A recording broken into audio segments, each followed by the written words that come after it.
आपल्यासोबत बोलण्यासाठी शिवसेनेचे नेते विजय चौगुले जी आहेत। चौगुले जी, खरं तर टी.व्ही. 9 मध्ये आपलं स्वागत आहे। काही वेळापूर्वीच एकनाथ शिंदेंनी घोषणा केली की आपल्याला उपनेतेपदी महाराष्ट्रामध्ये निवड करण्यात आलेली आहे। कसं पाहता याकडे? नाही, पहिल्यापासून मी लोकमानसामध्ये जनमानसामध्ये मी काम करणारा व्यक्ती आहे। साहेबांनी जर जबाबदारी दिली असेल तर पूर्णपणे जबाबदारी पार पाडू।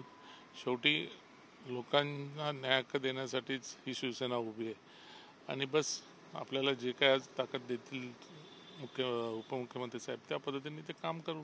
खरं तर चौगुले, याआधी आपण ऐरोली विधानसभेचे जिल्हा प्रमुख होता आणि आता थेट महाराष्ट्र उपनेतेपदी आपली निवड करण्यात आलेली आहे।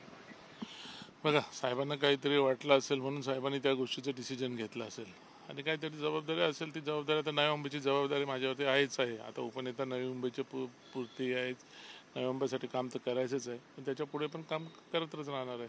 यापुढे काम करण्याचा अजेंडा आपला कशा प्रकारे असणार आहे? बघा, संघटना वाढली पाहिजे, संघटना मोठी व्हायला पाहिजे आणि येणाऱ्या काळामध्ये नगरपालिका याच्याकडे माझं लक्ष असेल। नवी मुंबई महानगरपालिका सर्व सहकार्यांना बरोबर घेऊन ज्या पद्धतीने नवी मुंबई महानगरपालिकेवरती जास्तीत जास्त आमचे उमेदवार कसे निवडून येतील याच्याकडे माझं लक्ष असेल। तर खरं तर आमच्या टी.व्ही. 9 परिवाराकडून देखील आपल्याला खूप खूप शुभेच्छा। आपण पाहतो की हे होते विजयजी चौगुले यांची। आताच काही वेळापूर्वी एकनाथ शिंदे उपमुख्यमंत्री यांनी महाराष्ट्र उपनेतेपदी निवड त्यांची करण्यात आलेली आहे व संघटनेसाठी ते काम करणार आहे अशी जी प्रतिक्रिया आहे ती विजय चौगुले यांनी व्यक्त केलेली आहे। व्हिडिओ जर्नलिस्ट रवी सह मी रवी खरात, टी.व्ही. 9 मराठी, नवी मुंबई।